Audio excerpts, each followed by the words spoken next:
Assalamualaikum warahmatullahi wabarakatuh. Perkenalkan, saya Nur Safira Diah dari Prodi PGSD Universitas Lampung. Yang terhormat Ibu Dr. Randa Erni Mustaqim MPD selaku pembimbing 1.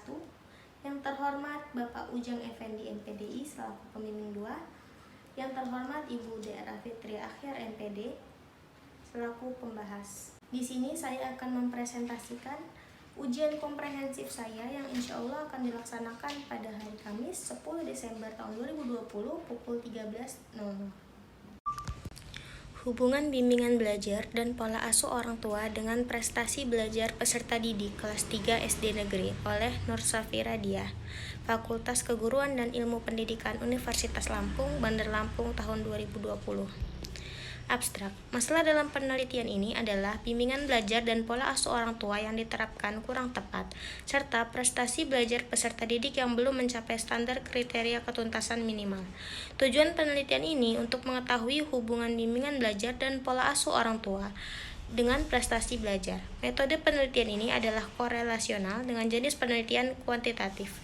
Populasi dalam penelitian ini adalah peserta didik kelas 3 berjumlah 110 peserta didik, sedangkan sampelnya berjumlah 52 peserta didik. Teknik sampel menggunakan proporsional random sampling, pengumpulan data menggunakan angket dan dokumentasi. Hasil penelitian korelasi tunggal menyatakan bahwa terdapat hubungan antara bimbingan belajar dengan prestasi belajar dan terdapat hubungan antara pola asuh orang tua dengan prestasi belajar. Adapun hasil penelitian korelasi ganda menyatakan bahwa terdapat hubungan secara bersama-sama antara bimbingan belajar dan pola asuh orang tua dengan prestasi belajar. Kata kunci bimbingan belajar, pola asuh orang tua, prestasi belajar. Latar belakang masalah. Berdasarkan data survei menunjukkan bahwa peserta didik kelas 3 SD Negeri 1 Surabaya Bandar Lampung memiliki prestasi belajar yang rendah. Hal ini dapat dilihat dari nilai mid semester. Diketahui bahwa nilai mid semester kelas 3 SD Negeri 1 Surabaya khususnya pada kelas 3C dan 3D kurang memuaskan, yaitu dari 26 siswa di kelas 3C dan 26 siswa di kelas 3D masih terdapat 32 siswa yang nilainya belum mencapai KKM. Dari data diperoleh nilai tertinggi siswa adalah 88 dan nilai terendah adalah 57. KKM kelas 3 SD Negeri 1 Surabaya adalah 75. Berikut ini tabel prestasi belajar akademik peserta didik kelas 3 SD Negeri 1 Surabaya. Berdasarkan tabel 1 di atas, penulis melihat bahwa prestasi belajar akademik peserta didik masih belum maksimal. Prestasi belajar kelas 3C dari 26 peserta didik hanya 11 orang atau 42% yang mencapai KKM. Sedangkan yang belum mencapai KKM sebanyak 15 orang atau 58%. Selanjutnya, prestasi belajar kelas 3D dari 26 peserta didik hanya 9 orang atau 35% yang mencapai KKM, dan yang belum mencapai KKM sebanyak 17 orang atau 65%. Tabel 2. Pekerjaan orang tua siswa kelas 3 SD Negeri 1 Surabaya. Berdasarkan tabel di atas dapat dilihat dari segi pekerjaan orang tua cenderung sebagai buruh, pedagang, karyawan swasta, petani, wira swasta, wirausaha, ibu rumah tangga, nelayan, dan PNS. Pekerjaan orang tua peserta didik akan mempengaruhi cara mendidik atau pola asuh orang tua. Bimbingan belajar orang tua sangat mempengaruhi terhadap prestasi belajar. Bimbingan adalah proses pemberian bantuan yang dilakukan oleh orang tua kepada anaknya agar anak yang dibimbing dapat mengembangkan kemampuan dirinya sendiri dan mandiri, sehingga bimbingan belajar merupakan salah satu bentuk layanan yang sangat penting untuk anak. Selain bimbingan belajar, pola asuh orang tua juga sangat mempengaruhi prestasi belajar siswa.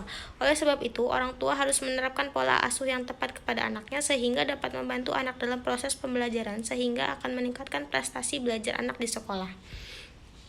Berdasarkan dari landasan teoritis dan empiris di atas, peneliti memiliki kesimpulan bahwa bimbingan belajar dan pola asuh orang tua ini berpotensi dan berkecenderungan memiliki hubungan erat kaitannya dengan prestasi belajar peserta didik. Maka peneliti ingin mengetahui dan mengaitkan permasalahan tersebut dengan bimbingan belajar dan pola asuh orang tua. Apakah bimbingan belajar dan pola asuh orang tua ada hubungannya dengan prestasi belajar? Berdasarkan latar belakang tersebut, penulis dalam penelitian ini menentukan judul hubungan bimbingan belajar dan pola asuh orang tua dengan prestasi belajar peserta didik kelas 3 SD Negeri. Identifikasi masalah. Berdasarkan latar belakang masalah yang dikemukakan, maka diidentifikasi masalah dalam penelitian ini adalah sebagai berikut. 1. Keberagaman latar belakang jenis pekerjaan orang tua peserta didik. 2. Keberagaman latar belakang tingkat pendidikan orang tua peserta didik. 3. Orang tua merasa kesulitan membimbing anak. Membimbing belajar peserta didik karena materi pelajaran yang dipelajari dianggap sulit oleh orang tua. 4. Orang tua sering merasa lelah karena sibuk bekerja sehingga orang tua kurang menyempatkan waktu untuk membimbing belajar saat di rumah. 5. Pemilihan pola asuh orang tua yang diterapkan kurang tepat. 6. Peserta didik lebih suka bermain gadget dan menonton TV daripada belajar. 7. Prestasi belajar peserta didik kelas rendah belum mencapai KKM yang diterapkan SD Negeri 1 Surabaya.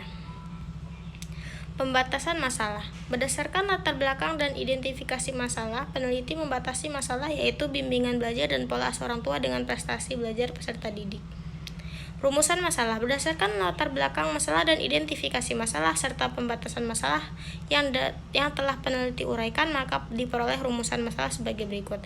1. Apakah terdapat hubungan bimbingan belajar dengan prestasi belajar pada peserta didik kelas 3 SD Negeri 1 Surabaya Bandar Lampung tahun ajaran 2019-2020? 2. Apakah terdapat hubungan pola asuh orang tua dengan prestasi belajar peserta didik kelas 3 SD Negeri 1 Surabaya Bandar Lampung tahun ajaran 2019-2020?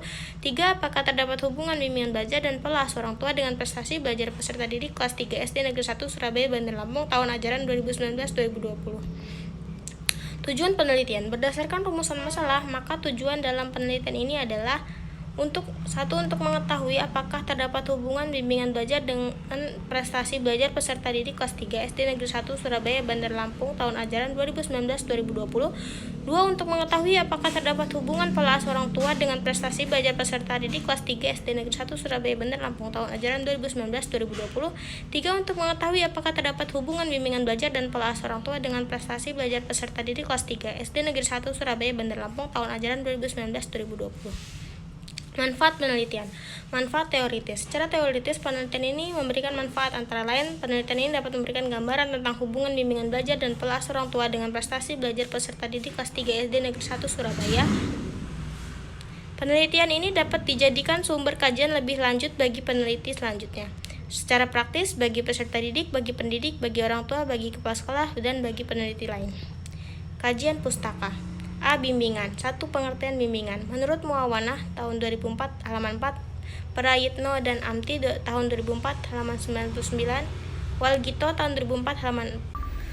Berdasarkan pengertian beberapa pendapat ahli di atas, dapat disimpulkan bahwa bimbingan adalah salah satu bentuk proses pemberian bantuan kepada individu atau sekumpulan individu dalam memecahkan masalah, sehingga masing-masing individu akan mampu untuk mengoptimalkan potensi dan keterampilan dalam mengatasi setiap permasalahan serta mencapai penyesuaian diri dalam kehidupan.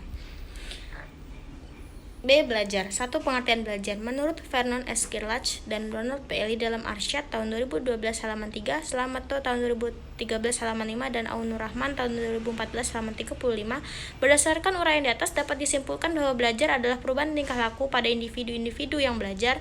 Perubahan itu tidak hanya berkaitan dengan penambahan ilmu pengetahuan, tetapi juga bentuk kecakapan, keterampilan, sikap, pengertian harga diri, minat, watak, penyesuaian diri. Jadi dapat dikatakan bahwa belajar itu sebagai rangkaian kegiatan jiwa raga yang menuju perkembangan pribadi manusia seutuhnya. 2. Tujuan belajar. Menurut Saud tahun 2008 halaman 171 dan menurut Sardiman tahun 2011 halaman 26, berdasarkan uraian di atas dapat diketahui bahwa tujuan belajar yaitu untuk mendapatkan pengetahuan dan untuk menanamkan konsep pengetahuan dan untuk membentuk sikap atau kepribadian menjadi lebih baik. 3. Ciri-ciri belajar. Menurut Surya tahun 2013 halaman 111, menurut Jamarah tahun 2002 halaman 15, berdasarkan uraian di atas dapat disimpulkan bahwa ciri belajar ditandai dengan adanya perubahan tingkah laku atau change of behavior. Ini berarti bahwa hasil dari belajar dapat diamati dari adanya perubahan tingkah laku, dari tidak tahu menjadi tahu, dari tidak terampil menjadi terampil, dan sebagainya. Tanpa pengamatan tingkah laku, hasil belajar tidak dapat mengetahui ada tidaknya prestasi belajar, karena perubahan prestasi belajar hendaknya dinyatakan dalam bentuk yang dapat diamati. 4. Teori belajar. Menurut Gradle dalam Parwati tahun 2018 halaman 5-6, Rusman tahun 2012 halaman 108, dan Rushdiah dan Mudlovir tahun 2016 halaman 20, berdasarkan beberapa pendapat di atas dapat disimpulkan bahwa teori belajar merupakan penjelasan mengenai cara belajar atau bagaimana peserta didik memperoleh informasi. Teori yang relevan dengan penelitian ini adalah teori behavioristik, karena teori belajar ini memaknai bimbingan belajar dan pola asuh orang tua sebagai stimulus dan peningkatan prestasi belajar sebagai respon. Prestasi belajar peserta didik di sekolah dapat dipengaruhi oleh bimbingan belajar dan pola asuh orang tua saat peserta didik di rumah. C. Bimbingan belajar orang tua. 1. Pengertian bimbingan belajar. Menurut Kata Dinata dalam Hermawan tahun 2012 halaman 30, Winkel dalam Soekardi tahun 2010 halaman 56, Hermawan tahun 2012 halaman 31. Berdasarkan beberapa uraian di atas, dapat disimpulkan bahwa bimbingan belajar adalah layanan bimbingan yang memungkinkan para peserta didik memperoleh berbagai bahan dari sumber tertentu atau pembimbing yang berguna untuk menunjang kehidupan sehari-hari baik sebagai individu maupun sebagai pelajar, anggota keluarga, masyarakat, dan pertimbangan dalam pengambilan keputusan. 2. Pengertian bimbingan belajar orang tua. Menurut Casanatin tahun 2010 halaman 11, Jamara tahun 2014 halaman 85, berdasarkan uraian di atas dapat disimpulkan bahwa bimbingan belajar orang tua adalah proses pemberian bantuan yang diberikan orang tua kepada anaknya agar dapat mengembangkan kemampuan dirinya sendiri yang berguna untuk menunjang kehidupannya sehari-hari baik sebagai individu maupun sebagai pelajar, anggota keluarga, masyarakat, serta untuk pertimbangan pengambilan keputusan. 3. Langkah-langkah dalam bimbingan belajar. Menurut Abu dan Widodo tahun 2013 halaman 117, Hamalik tahun 2004 halaman 199, berdasarkan penjelasan tersebut mengenai langkah-langkah bimbingan tersebut, langkah-langkah yang digunakan dalam bimbingan belajar orang tua adalah menentukan waktu belajar saat di rumah, mengarahkan cara belajar yang baik, membantu mengatasi kesulitan belajar, memberi motivasi untuk belajar, dan membentuk kebiasaan belajar. 4. Tujuan bimbingan belajar. Menurut Winkel dan Soekardi tahun 2010 halaman 56, Karta Dinata dalam Irham tahun 2014 halaman 186, berdasarkan beberapa pendapat di atas, dapat disimpulkan bahwa tujuan bimbingan belajar secara umum yaitu untuk membantu peserta didik agar mendapatkan penyesuaian yang baik dalam situasi belajar, sehingga setiap peserta didik dapat belajar dengan efisien sesuai kemampuan yang dimilikinya dan mencapai perkembangan yang optimal. 5. Teknik-teknik dalam bimbingan belajar. Menurut Abu dan Widodo tahun 2013 halaman 119 dan Handoko tahun 2013 halaman 19, berdasarkan penjelasan mengenai teknik bimbingan tersebut, teknik yang digunakan dalam bimbingan belajar orang tua adalah teknik bimbingan individual. Melalui teknik individual, orang tua akan berperan sebagai pembimbing bagi anaknya. Bimbingan belajar yang dilakukan orang tua bersifat informatif. Beberapa teknik bimbingan individual bersifat informatif adalah ceramah atau penjelasan, wawancara, nasihat, penyampaian bahan tertulis, penyampaian informasi melalui media elektronik secara individual. D. Pola asuh orang tua. 1. Pengertian pola asuh orang tua. Menurut Helmawati tahun 2014 halaman 138 sampai 140, Sohib tahun 2010 halaman 15, berdasarkan uraian di atas, maka yang dimaksud dengan pola asuh orang tua adalah perlakuan orang tua terhadap anaknya meliputi cara merawat, mendidik, membimbing, dan melatih anaknya agar anak mempunyai sikap dan kepribadian yang baik sehingga berakhlak mulia, yang indikatornya berupa pola asuh otoriter, permisif, dan demokratis.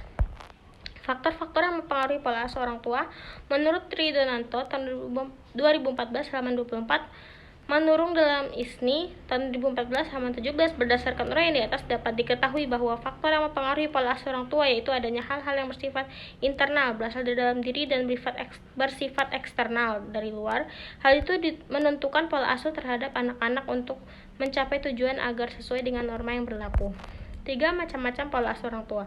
Menurut Helmawati tahun 2014 halaman 138 sampai 139, Stewart dan Koch dalam Tridonanto tahun 2014 halaman 12, berdasarkan berbagai macam pola asuh orang tua yang telah diuraikan di atas, pola asuh demokratis adalah pola asuh terbaik dari pola asuh yang ada. Hal ini disebabkan pola asuh ini selalu mendahulukan kepentingan bersama di atas kepentingan individu anak dan merupakan pola asuh orang tua yang tidak banyak menggunakan kontrol terhadap anak tetapi dalam pengawasan penuh orang tua. Tipe-tipe pola asuh orang tua. Menurut Syaiful tahun 2014 halaman 60, berdasarkan berbagai macam tipe pola asuh orang tua di atas, tipe demokratis adalah tipe terbaik dari semua tipe pola asuh karena pola asuh demokratis mengharapkan anak untuk berbagi tanggung jawab, mampu mengembangkan potensi kepemimpinan yang dimilikinya, memiliki kepedulian terhadap hubungan antar pribadi keluarga. Tipe ini memiliki kecenderungan untuk menghasilkan produktif dan kreatif karena tipe pola asuh demokratis mampu memaksimalkan kemampuan yang dimiliki anak. Prestasi belajar. 1. Pengertian prestasi belajar. Menurut Ahmadi dan Supriyono tahun 2004 halaman 33, Dimyati dan Mujiono tahun 2006 halaman 36, Nasution tahun 2004 halaman 54, Asmara tahun 2019 halaman 11, berdasarkan beberapa pendapat ahli di atas, prestasi belajar adalah hasil pengukuran terhadap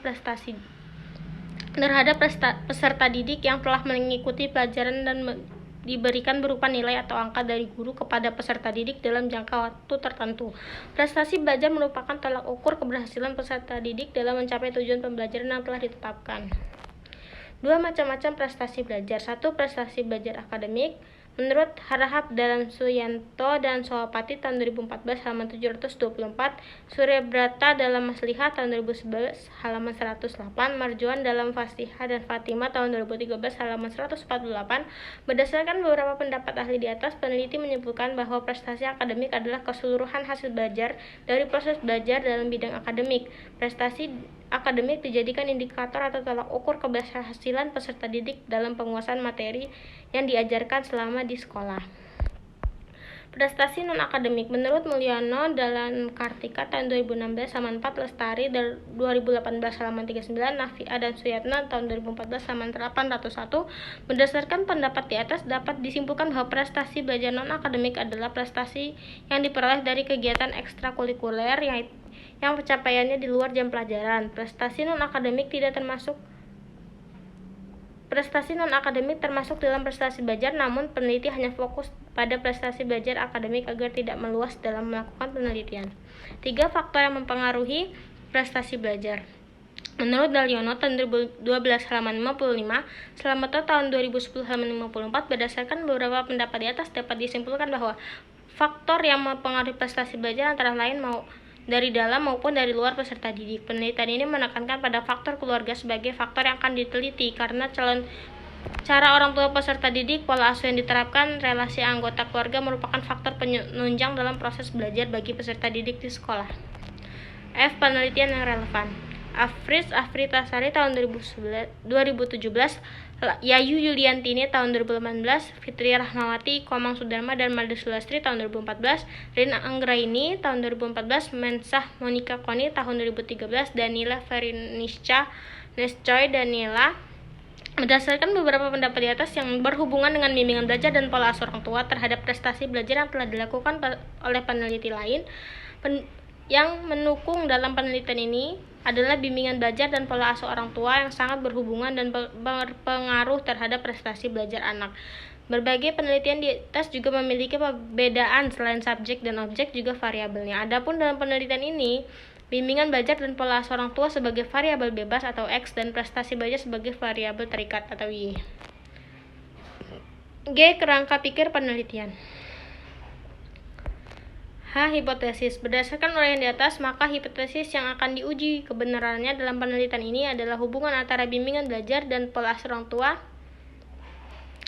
terhadap prestasi belajar peserta didik kelas 3 SD Negeri 1 Surabaya.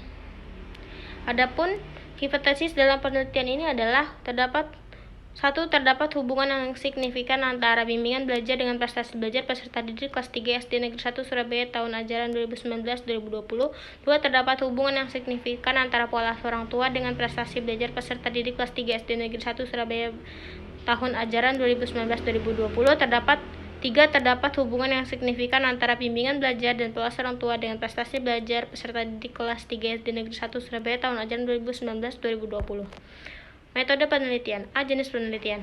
Jenis penelitian ini adalah penelitian kuantitatif, yakni menemukan pembuktian atau pengujian ilmiah dan berdasarkan pada teori beserta hipotesis menggunakan desain ex post facto korelasional atau studi korelasi. Menurut Sugiono tahun 2010 halaman 7 menyatakan bahwa ex post facto adalah suatu penelitian yang dilakukan untuk meneliti peristiwa yang telah terjadi dan melihat ke belakang untuk mengetahui faktor yang menimbulkan kejadian tersebut. Pada penelitian ex post facto dibedakan menjadi 2, yaitu korelasi dan komparatif. Penelitian ini hanya berfokus pada metode korelasi. Desain penelitian.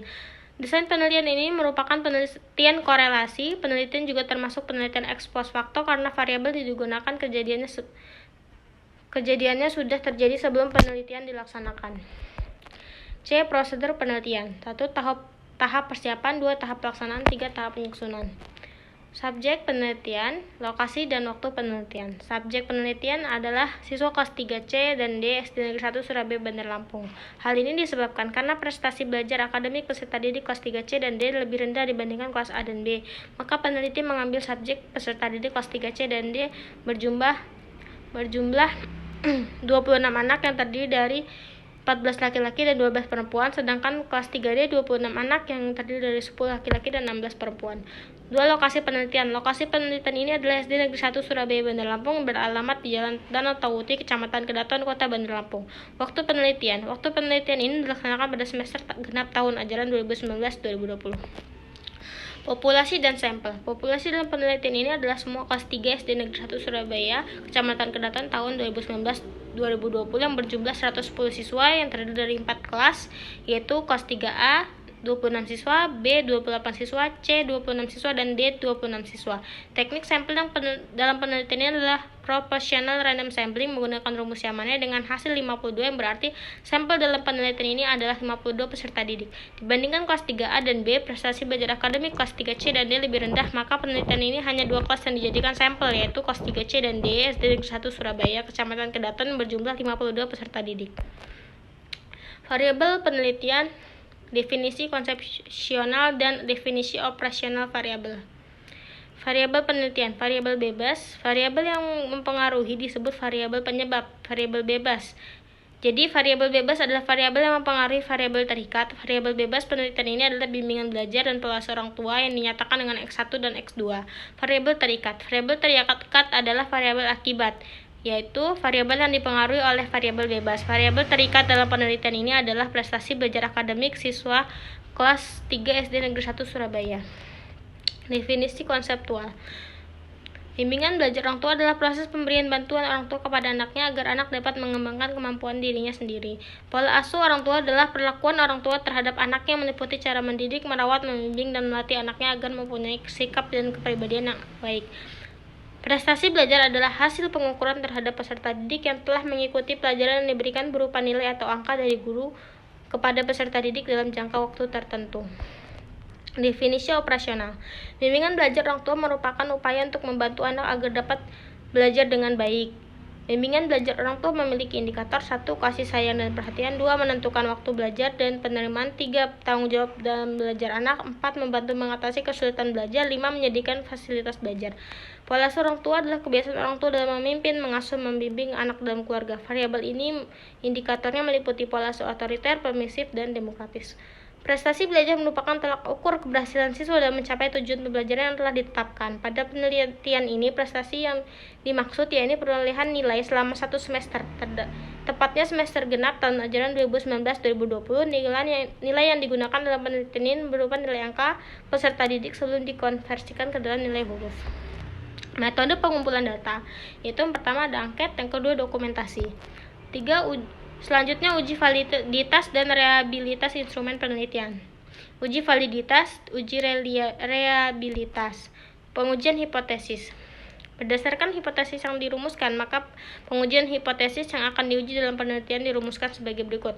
Hipotesis pertama, HA ada hubungan antara bimbingan belajar dengan prestasi belajar peserta didik kelas 3 SD Negeri 1 Surabaya.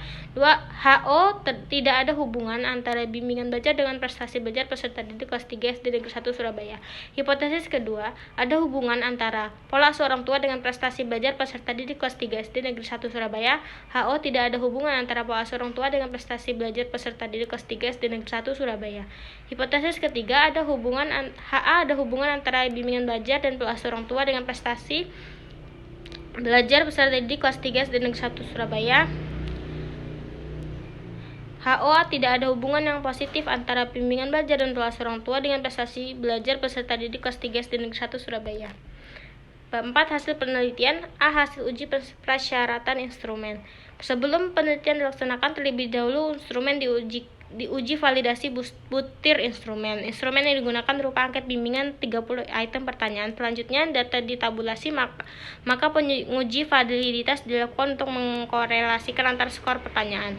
Sedangkan uji reliabilitas digunakan untuk mengetahui konsisten dari instrumen yang digunakan, apakah instrumen dapat diandalkan dan tetap konsisten jika pertanyaan digunakan atau diulang. Adapun hasilnya adalah sebagai berikut. Hasil uji validitas X1, validitas bimbingan belajar diolah dengan bantuan program Microsoft Excel tahun 2010.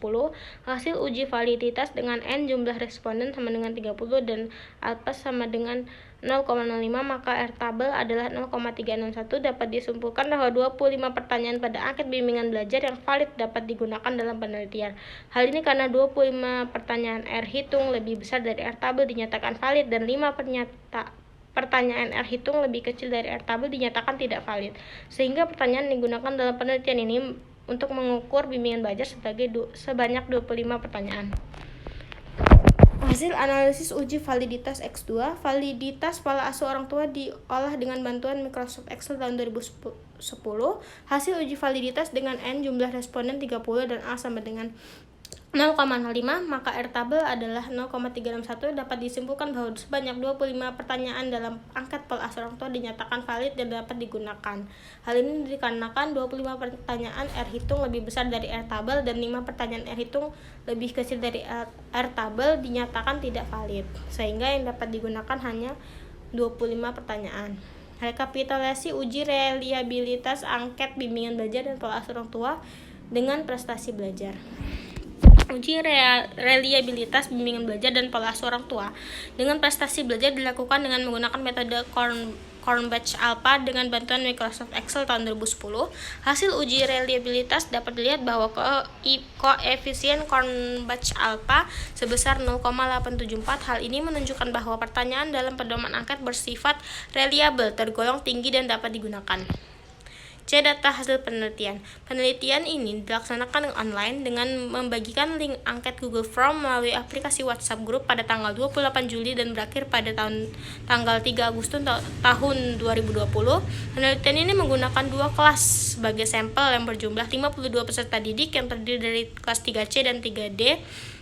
Sebelum melakukan penelitian, peneliti membagikan link alamat web pada grup WhatsApp terlebih dahulu agar peserta didik dapat mengisi angket yang terdapat di Google Form tersebut. Setelah itu, peneliti menganalisis data yang sudah diisi oleh peserta didik. 1. Bimbingan belajar. Tabel distribusi skor persentase bimbingan belajar. Berdasarkan tabel 12 peserta didik yang mendapatkan kategori tinggi sebanyak 3 peserta didik, peserta didik yang mendapat kategori cukup sebanyak 6 peserta didik, peserta didik yang mendapat kategori rendah sebanyak 40 peserta didik, dan peserta didik yang mendapatkan kategori sangat rendah sebanyak 3 peserta didik. Di bawah ini adalah histogram distribusi angket bimbingan belajar. 2. Pola asuh orang tua. Berdasarkan data angket online tentang pola asuh orang tua dianalisis diperoleh rata-rata dari masing-masing setiap kelas sebagai berikut. Berdasarkan gambar 2 diketahui bahwa peserta didik kelas 3C memperoleh rata-rata tentang pola asuh otoriter sebanyak 1,9, peserta didik memperoleh rata-rata permisif 2,7 dan memperoleh pola asuh demokratif sebanyak 2,5. Sedangkan peserta didik kelas 3D yang memperoleh pola asuh otoriter 2,4, permisif 2,8, dan demokratis 2,5. 3. Prestasi belajar. Berdasarkan tabel 13 prestasi belajar peserta didik yang mendapatkan kategori terendah tidak ada, kategori sangat rendah tidak ada, kategori rendah sebanyak 16, kategori sedang sebanyak 21 peserta didik, kategori tinggi sebanyak 9 peserta didik, dan kategori sangat tinggi sebanyak 6 peserta didik. Tabel 4 distribusi frekuensi prestasi belajar. Berdasarkan tabel 14, peserta didik yang memiliki frekuensi tertinggi sebesar 16 yang terletak pada interval 77 sampai 79 dan peserta didik yang memiliki frekuensi terendah sebesar 1 atau 6,25% yang terletak pada interval 89 sampai 90 dan interval 91 sampai 92. D. Uji hipotesis. Uji hipotesis pertama, mencari hipotesis pada penelitian menggunakan rumus korelasi produk momen.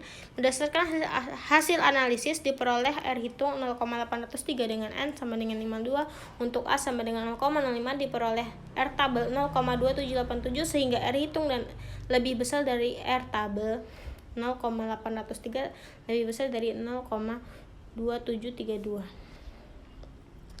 Kemudian R square besarnya nilai koefisien determinasi dalam memprediksi atau menentukan besarnya variabel terikat prestasi belajar sebesar 0,642 atau 64,20%, sedangkan sisanya 36,80 dipengaruhi oleh faktor yang tidak diteliti, sehingga berdasarkan penghitungan korelasi dapat disimpulkan bahwa ada hubungan bimbingan belajar dengan prestasi belajar. Uji hipotesis kedua. Mencari hipotesis dalam penelitian ini menggunakan rumus korelasi product moment. Apabila R hitung lebih besar atau sama dengan R tabel, maka hipotesis diterima. Sebaliknya, apabila R hitung lebih kecil atau sama dengan R tabel, maka hipotesis ditolak. Berdasarkan hasil analisis, maka diperoleh R hitung 0,802 dengan N sama dengan 52, untuk A 0,05 diperoleh R tabel 0,2732, sehingga R hitung lebih besar dari R tabel.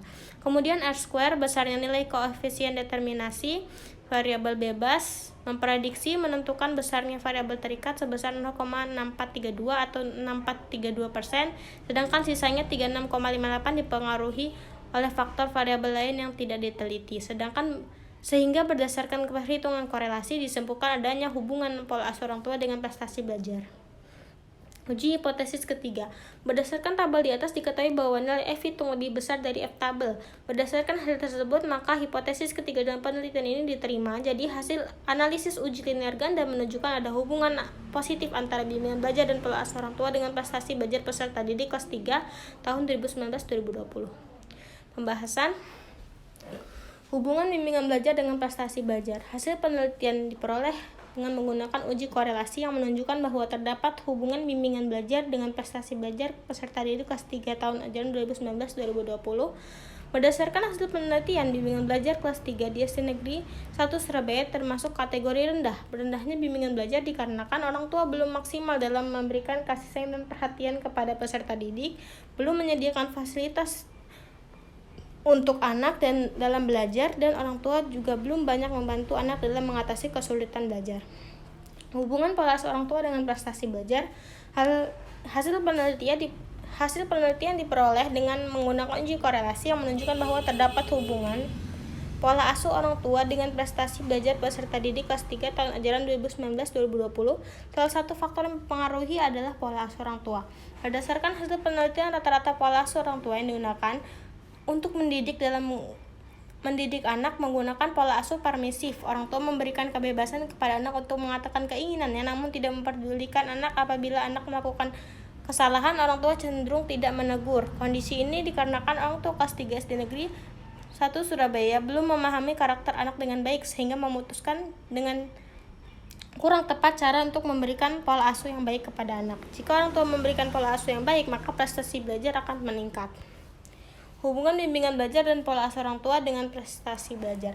Hasil penelitian diperoleh menggunakan uji korelasi ganda menunjukkan bahwa terdapat hubungan bimbingan belajar dan pola asuh orang tua dengan prestasi belajar kelas 3 tahun ajaran 2019-2020.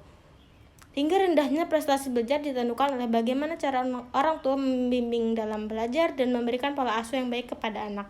Berdasarkan hasil analisis koefisien interpretasi determinasi, dapat diketahui bahwa sumbangan efektif dari variabel bimbingan belajar dan pola asuh orang tua dengan prestasi belajar berkategori tinggi, sehingga dikatakan bahwa bimbingan belajar dan pola asuh orang tua memberikan kontribusi dengan prestasi belajar. Keterkaitan dengan teori belajar. Pembahasan selanjutnya yaitu keterkaitan dengan hasil penelitian dengan teori belajar.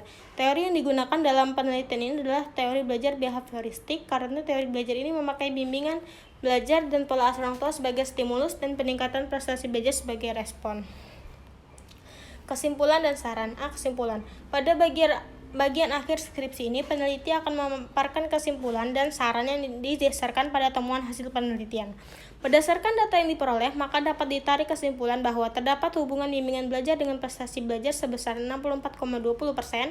Selanjutnya, hubungan pola asuh orang tua dengan prestasi belajar sebesar 64,32%. Dan secara keseluruhan terdapat hubungan bimbingan belajar dan pola asuh orang tua dengan prestasi belajar peserta didik kelas 3 SD Negeri 1 Surabaya Bandar Lampung sebesar 84,90%. Saran. Berdasarkan hasil penelitian yang telah dilakukan, dapat diajukan saran bagi penelitian sebagai berikut. 1. Peserta didik, 2. pendidik, 3. orang tua, 4. kepala sekolah, 5. peneliti lain. Sekian dan terima kasih. Sekian hasil presentasi dari saya. Apabila ada kesalahan, saya mohon maaf. Wabillahi taufiq wal hidayah. Wassalamualaikum warahmatullahi wabarakatuh.